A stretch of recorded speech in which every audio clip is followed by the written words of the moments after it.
The kitchen was too quiet for a Tuesday. I noticed that before I noticed anything else. Not the casserole dishes stacked on the counter, foil covered, from neighbors who didn't know what else to bring. Not the black dress still hanging over the back of a chair, not yet put away, because putting it away felt like something I wasn't ready to do. Just the quiet. The specific quiet of a house that used to have two people's noise in it and now only has one. My name is Olivia.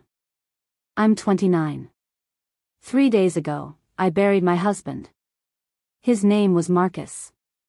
He was 31 years old. He had a laugh that filled rooms he wasn't even standing in yet. You could hear him coming, 2 doors down, and somehow it always made you smile before you saw his face. He died on a Tuesday too, 10 days before this one, in a hospital room I will never fully leave, even though I walked out of it the normal way, on my own 2 feet, into a hallway that smelled like antiseptic and felt like the end of everything. I'm not going to walk you through how he died. Some things belong only to the people who lived them. What I will tell you is what happened after. The funeral was Saturday. Small, the way Marcus would have wanted it. He never liked being the center of attention, not really, despite the laugh that filled rooms. 40, maybe 50 people. His college roommate flew in from Seattle. His mother, who I now call my mother too, stood beside me the entire service with her hand wrapped around mine so tight I had bruises the next day, the good kind, the kind that means someone is holding on because letting go isn't an option. My parents came late. I want to say that plainly, without drama, because that's how it happened. The service started at 11. My parents arrived at 11:20, slipped into a back pew, and left before the reception even began. No condolences to Marcus's mother. No hug for me. My father nodded at me once, from across the room, the kind of nod you'd give a coworker in a hallway. I told myself it didn't mean anything. Grief makes you generous with everyone's behavior but your own.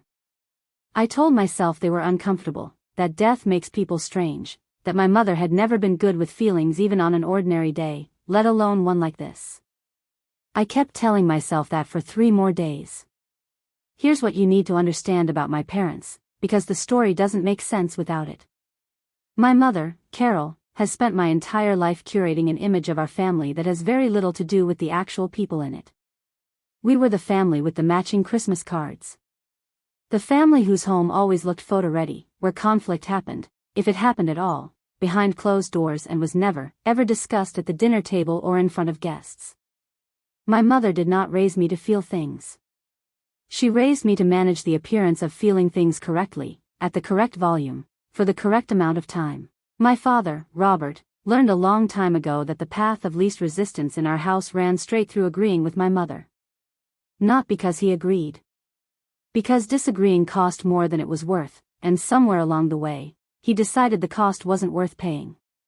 Not for big things. Not for small things. Not, as it turned out, for me. I married Marcus 4 years ago. My mother attended the wedding the way you'd attend a work obligation, present, polite, faintly disapproving of small details she never quite articulated. Marcus came from a family with less money than mine, more love than mine, and my mother never once let me forget which of those facts she considered more important. I loved him anyway. I loved him entirely. The text came on Tuesday morning. 3 days after the funeral. I was standing in the kitchen, looking at the foil-covered casseroles I hadn't eaten any of, trying to remember if I'd had coffee yet, when my phone buzzed on the counter. It was a group text. My mother, my father, my Aunt Diane, my mother's sister, who I'd always liked, who I thought, foolishly, might be a softer presence in this particular family. The text wasn't to me. That's the part that took me a full minute to understand. My mother had meant to send it to my aunt alone, a private complaint about scheduling, about how the burial had disrupted some other plan, some lunch or appointment I never found out the details of, because none of that mattered once I read the rest of the message. I know it's sad about Marcus, but honestly, can we please stop treating this like it's the only thing happening this month? It was a trivial event in the grand scheme of things, and Olivia needs to learn that life goes on. I have my own things going on too. My name had been added to the group by accident. Or maybe not by accident. I'll never know which, and somewhere in the month since, I've stopped needing to know. I read it 4 times. A trivial event. My husband's burial. The day I put the only person who had ever made me feel entirely, unconditionally myself into the ground, in a box, under dirt that I watched them shovel because I refused to leave before it was finished, that was, to my mother, a trivial event. An inconvenience competing for calendar space against whatever else she had going on. I didn't cry. I want to tell you I cried, because that's the part of grief people understand, the part that makes sense in a story. I didn't. I stood in my kitchen, in the too quiet house, holding my phone, and I felt something colder than crying. Something that had been building under the numbness for 10 days, finally finding a shape. I called my father first. Not my mother.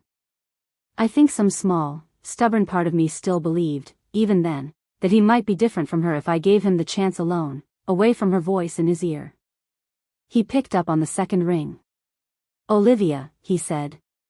"Careful." He'd clearly already heard about the text. My mother must have called him the second she realized her mistake, must have started managing the narrative before I'd even finished reading it the second time. "Did you see what she sent?" I said. Not a question. I already knew he had. "Your mother didn't mean it the way it sounded," he said. "You know how she gets when she's stressed. She's been under a lot of pressure with the..." "Dad," I said. "She called Marcus's burial trivial." Silence on the line. The particular silence of a man calculating the cost of disagreement, the way he always had, the way I'd watched him do my entire childhood without ever fully understanding what I was watching until exactly this moment. "I think you're reading too much into one badly worded text," he said finally. "I want to tell you about the version of myself that existed in the seconds after my father said that sentence, because she's not someone I recognize easily now, looking back. She was tired. Bone tired, the kind of tired that has nothing to do with sleep. She had spent 29 years finding the generous interpretation of everything her parents did, because the alternative, believing they simply didn't love her the way parents are supposed to, was too large a thing to hold while also trying to function as a person in the world. She had just buried her husband. And her father, on the phone, 3 days later, was still managing his wife's reputation instead of asking his daughter how she was doing. "There's no version of trivial that's badly worded, Dad," I said. "There's just trivial. That's what she thinks this is. That's what she thinks Marcus was." "That's not fair," my father said, and something in his voice sharpened, defensive now instead of careful. "Your mother loved Marcus." "My mother came 20 minutes late to his funeral and left before the reception," I said. "My mother has never once, in 4 years, said his name without something underneath it. And now I have it in writing, Dad. I have exactly what she thinks of him. Of us. In writing." "You're grieving," my father said. "You're not thinking clearly. I want you to notice what he did there, because I almost missed it myself, in the moment. He didn't defend the words.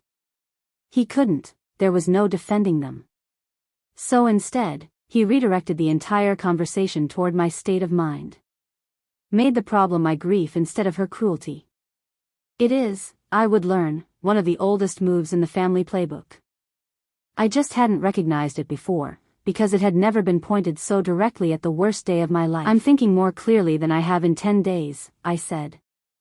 "I'm thinking clearly enough to know that you're going to take her side. You always take her side. You took her side when she didn't come to my college graduation because it conflicted with her book club's anniversary dinner. You took her side when she didn't visit Marcus in the hospital, not once, not in 3 weeks. You're taking her side right now, with this. You always have. I just never said it out loud before." My father didn't respond right away. "I have to go," he said finally. "We'll talk about this when you're feeling more like yourself." He hung up before I could answer. I didn't call my mother. I didn't need to. I knew exactly what she would say, because I had spent 29 years collecting the data, even when I refused to look directly at what it added up to. Instead, I sat down at my kitchen table, Marcus's chair across from mine, empty, the way it had been for 10 days and would be for the rest of my life, and I opened my phone, and I left the family group text. Not dramatically. Not with some long speech about everything they'd done wrong. I just pressed the button. Olivia left the conversation. It felt, in that moment, less like an ending and more like finally putting down something I'd been carrying so long my arms had forgotten what it felt like to be empty. Marcus's mother, Linda, my mother now, the one who'd held my hand through the entire service until I had bruises, called me that evening.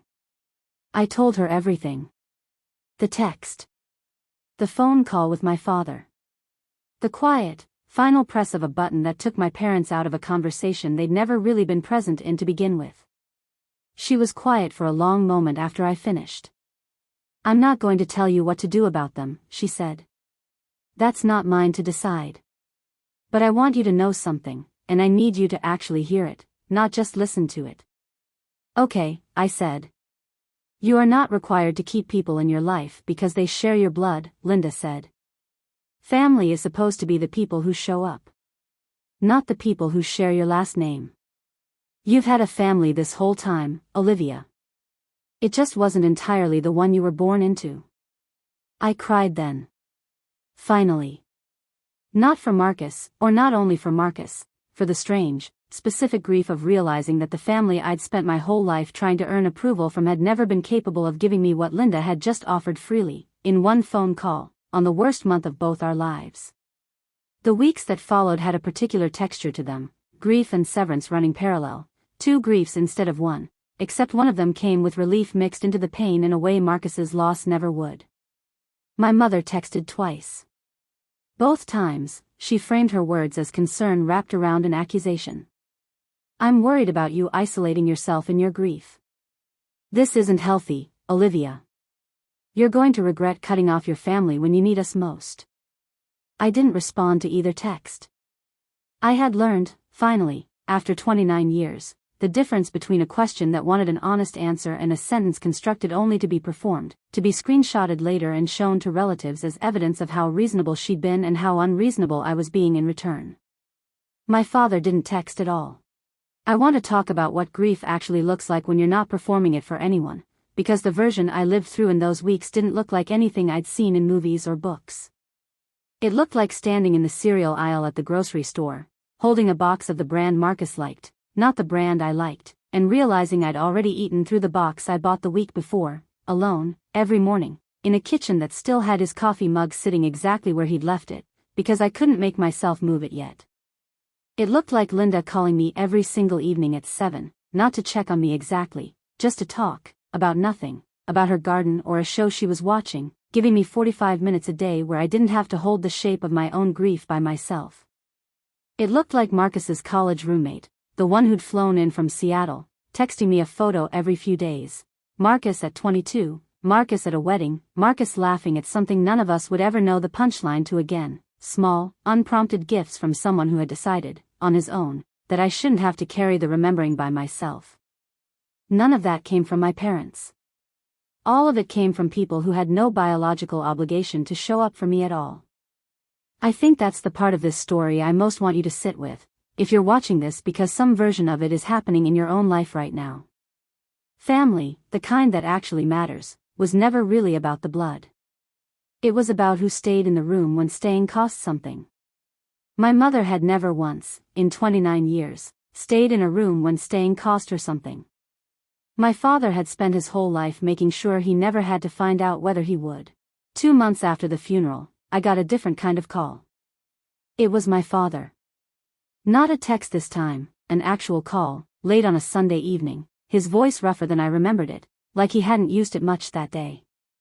"I need to tell you something," he said, "and I don't expect it to fix anything. I just need to say it." I didn't say anything. I let him have the silence to fill. "I've been thinking about that phone call," he said. "The one after the text. I've been thinking about it every day since, actually, which is more than I can say for most of the things in my life I should have thought harder about." He paused for a long time. "Your mother and I had a conversation 2 weeks ago," he said. "About retirement. About what we want the next 20 years to look like.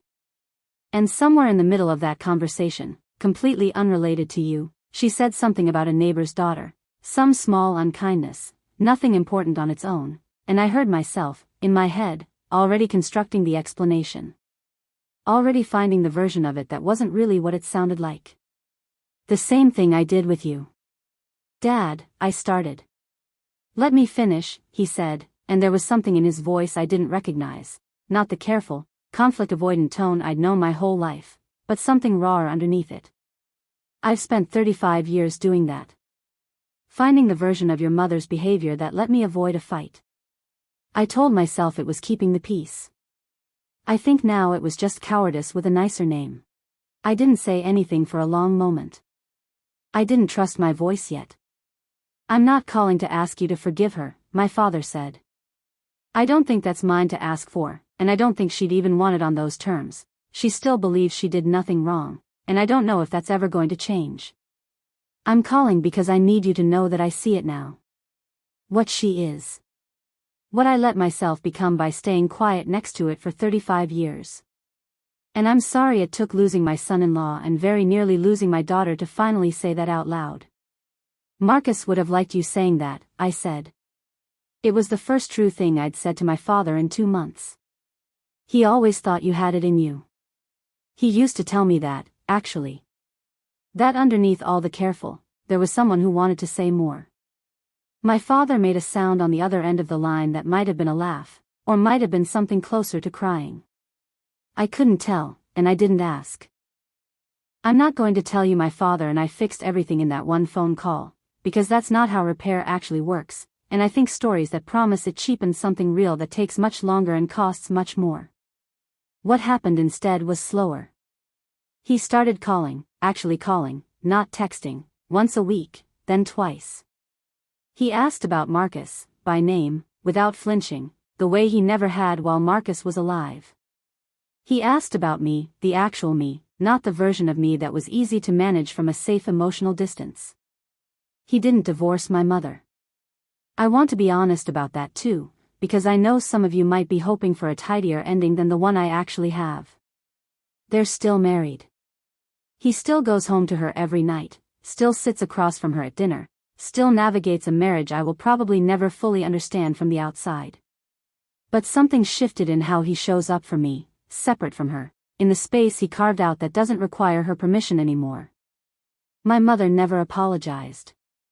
Not once, not in any form, not even the kind of non-apology people sometimes offer just to close a loop. As far as I know, she still believes the text was simply badly timed, that my response was an overreaction born from grief, that I will eventually come around, the way she's always assumed everyone eventually comes around to her version of events. I don't think she's wrong that I've changed how I think about her. I just don't think it's the change she's hoping for. I haven't spoken to her since the day I left that group text. My father has stopped asking me to. I think, somewhere in the last several months, he finally understood that the request itself was part of the same old pattern, managing me into smallness so the family photo could stay intact. It's been 8 months now, since the funeral. Since the text. Since the phone call that took my parents out of a conversation that was never really about them in the first place. I still think about Marcus every single day, not just in the big moments, the anniversaries, and the empty side of the bed, but in the small ones too. The brand of cereal. The way he hummed off-key doing dishes.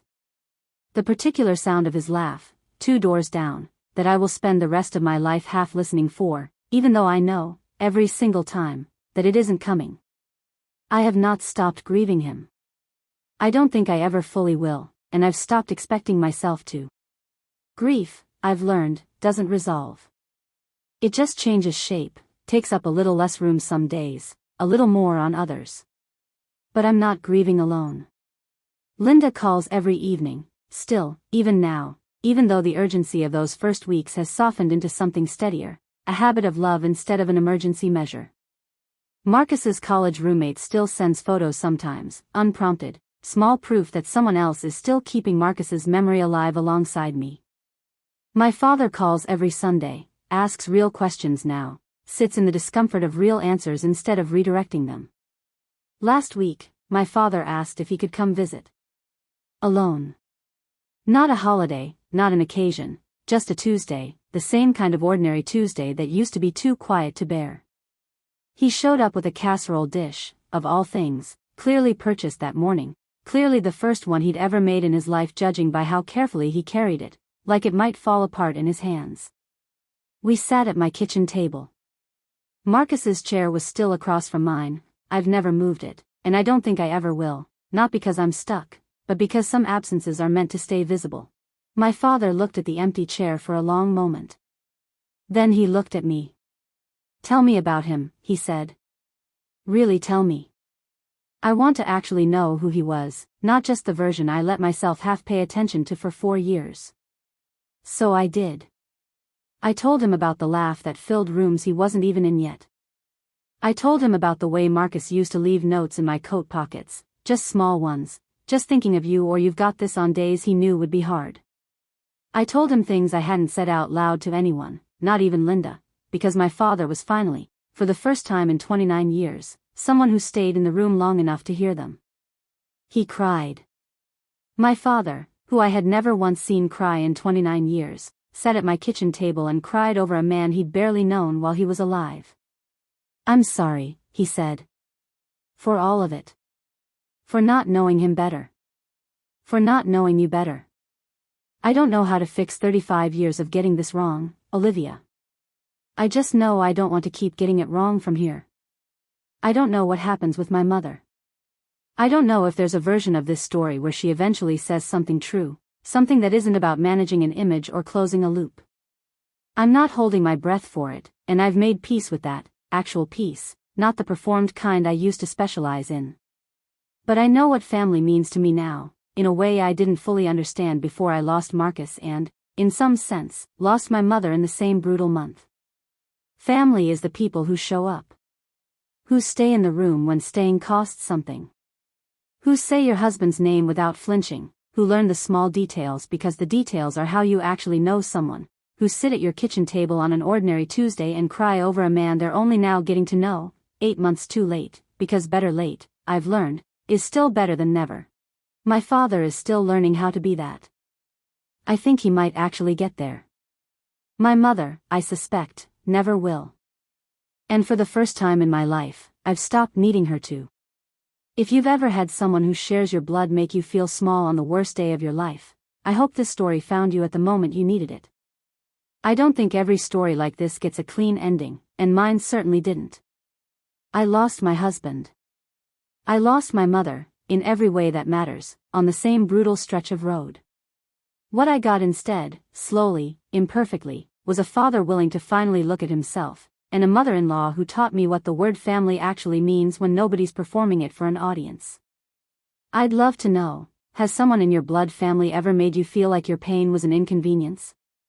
Did you stay quiet, the way I almost did? Or did you find your own moment to finally say it out loud?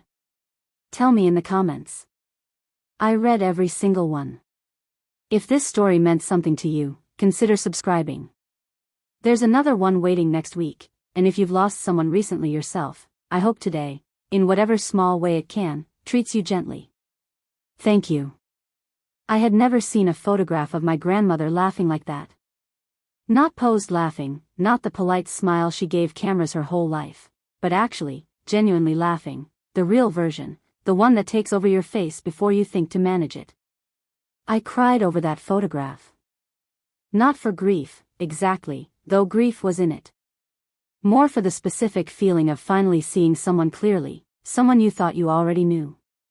Of understanding that the version of a person you were given was a real version, the truest version they were able to give, but not the only one. That there were whole decades and selves and chapters of your grandmother that existed before you did, that she carried privately, that are now, improbably, yours to hold. The newspaper clipping was the last thing we looked at. We'd been avoiding it, I think, the way you avoid something when you're not ready for what it might say. It was from a Pittsburgh newspaper. No year on the visible portion, but the typography and paper quality placed it somewhere in the mid to late 1960s. It was a small article, not a headline, 8 paragraphs, buried in the middle of the paper, the kind of story that got reported because it happened but didn't get followed up. It was about a house fire in rural Pennsylvania. The house had belonged to a man named Harold Marsh. Harold Marsh had survived the fire. The article said so clearly. But the house was a total loss, and in the aftermath, he had moved to live with his son Thomas, and the article listed the address and then ended, as small articles like that did, with no further context. Grandma Rose had found this article and kept it. We sat with the implications of that for a long time. She hadn't clipped it with any notation. She hadn't written a single word about it on the back or in any of the letters. She had simply cut it from the paper and folded it carefully and placed it in the box, where it had been for 50+ years. My Aunt Patricia said, finally, she wanted proof that he eventually lost something too. Maybe. We'll never know for certain. What we know is that she kept it. That she felt, for whatever reason, that it belonged in the box with the letters and the photographs and the index card with her handwriting on it, the one that said, for whoever finds this when I'm gone. She knew someone would find it. She wanted someone to find it. She just wasn't ready, while she was living, to be the one to hand it over. I want to talk about what Harold Marsh did, clearly and without euphemism, because he's been protected by vagueness for long enough. I'm limited in what the letters confirm, specifically, because Grandma Rose wrote around the details the way survivors often do, describing shape and consequence rather than incident, trusting Agnes and Edith to understand without requiring her to relive it on paper. What I can tell you is what those letters, read together, make unmistakable. He hit her mother, her siblings, her. He controlled money, movement, the version of events that the outside world was allowed to know. He was the kind of man who could appear entirely reasonable to people outside the house and was something different entirely once the door was closed, and if you grew up inside that door, you spent your whole childhood learning to read the difference, which is its own kind of damage. When Rose left, he told the family she stole from him. He told them she was ungrateful. He took the version of events that made him a wronged party rather than the cause of someone's flight, and he distributed it to every family member who would listen, and they listened, because he was the man in the room and she was gone, and absent people don't get to write their own story while someone else is still alive to overwrite it. He died in 1981. My grandmother was 40 years old. She attended the funeral, according to what Edith remembered. She had called Edith before going and after. She attended because her mother was still living and needed support. She stood at the graveside and she did not cry, which Edith said was the most precise act of honest dignity she had ever witnessed in another person. Grandma Rose went home afterward and made bread. She called Edith and told her that. I came home and made bread, she said. The Thursday kind. She made bread every Thursday for the rest of her life. I've been thinking, since the box, about what it means to carry something the way she carried this. The thing about Grandma Rose is that she never let it make her smaller. That's the part one keep turning over.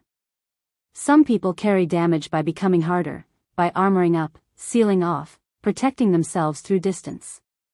Some people carry it by becoming undone, hollowed out, defined permanently by the worst thing that happened to them. She did neither. She built something. A marriage, a family, a house where the bread was made on Thursdays and the hedges were trimmed and the teacups were chosen carefully and the warmth in the room didn't announce itself. She built a life so full of actual love that it was easy, for 64 years, to mistake it for a life that had always been easy. It was not easy. She just refused to let the hardness of it be the first thing you saw when you looked at her. I think that might be the most extraordinary thing I've ever learned about another person. The tin box sits on my dresser now. My mother offered to keep it, my Aunt Patricia offered to keep it. I'm not entirely sure why it ended up with me and not them, maybe because they are her daughters and this was something from before their time in a way that's harder to hold when you're also grieving the person directly. Maybe just because I was the one who caught the box before it fell off the shelf, and some part of all of us took that as a sign. I've looked at the photograph many times since. The two young women on the steps. Grandma Rose at 21, laughing, squinting into the Saturday afternoon sun, before she was anyone's wife or mother or grandmother, just herself, Rose, who had gotten on a bus with $2 and a broken-latched suitcase and decided the rest of her life was going to be hers to build. I talked to Edith one more time, a month after the first call. She asked if I had children. I told her not yet. She said, when you do, tell them about her. Not just the grandmother part. All of it. She deserves to be known as all of it. I've been sitting with that. Here is what I know about my grandmother now, that I didn't know when she was alive. She was born into a house that tried its hardest to make her small. She spent her entire childhood in a controlled, frightening space, learning to read a man's moods from the sound of footsteps, learning to be invisible when invisibility was safer and perfect when it wasn't. She watched her mother absorb what couldn't be deflected. She watched her siblings learn their own survival strategies. She learned hers. At 19, she made a decision that I don't think I fully understand the courage of, even now. She left. With $2, a bus ticket, a suitcase with a broken latch, and no guarantee of anything on the other side except that staying was no longer survivable. She walked to the bus station. She sat on a bench for an hour. She didn't go back. She made her way to Pittsburgh. She found a job, a boarding house, a lunch counter, a woman named Edith who sat down next to her on a Wednesday in September and changed the shape of everything. She built a life. A full one. Not a life defined by what had been done to her, not a life that asked anyone else to carry the weight of it, but a genuine life of her own construction. The marriage, the daughters, the Thursday bread, the hedges, the teacups, the maple tree she watched go orange-red from her own bed on her last morning. She carried the truth of her father in a locked tin box for 64 years, not out of shame. I want to be very clear about this, because it would be easy to read it that way and it would be wrong, but because she had decided, at some point along the road from that bus station to the life she built, that what Harold Marsh had done was not going to be the organizing fact of her story. She was the organizing fact of her story. Not him. The box wasn't hiding. It was containment. There's a difference. Harold Marsh died in 1981 and is not, as far as I'm concerned, owed any more of this story than I've already given him. What I want to give the rest of this to is her. Rose Elaine Calloway, who made bread on Thursdays and taught herself to drive at 52 and pressed her hand against the back of your neck when you were sick and scared and made every room better simply by being steady in it. Who had a laugh that came out when she wasn't managing her face, bright and real, caught in a photograph on the steps of a Pittsburgh row house on a Saturday afternoon in 1962. Who was loved fiercely by a woman named Edith who remembered her clearly 50 years later and said she healed, and the scar tissue was stronger than what had been there before. Who did not tell us because she didn't want to be seen through the lens of what had been done to her. Grandma Rose. I see you now. Not only through that lens, never only through that lens, but fully. The whole picture. The $2 and the bus station and the broken-latched suitcase and the Wednesday in September when Edith sat down. The flower on your hands every Thursday. The maple tree going orange-red. You deserve to be known as all of it. You still do. And so I'm telling it. If you've ever felt like a piece of your family's history is being kept from you, or if you're the one keeping a piece of it for reasons that feel too large to explain, I hope this story found you at a moment when it could mean something. I'd love to know, have you ever discovered something about someone you loved that reframed everything you thought you knew about them? Did it bring you closer to who they were, or make them feel more distant? Tell me in the comments. These conversations matter more than you know. If this story sat with you the way it's still sitting with me, please subscribe. There's another one coming, and I'm still here, still listening. Thank you for sitting with Rose today. She would have made you tea.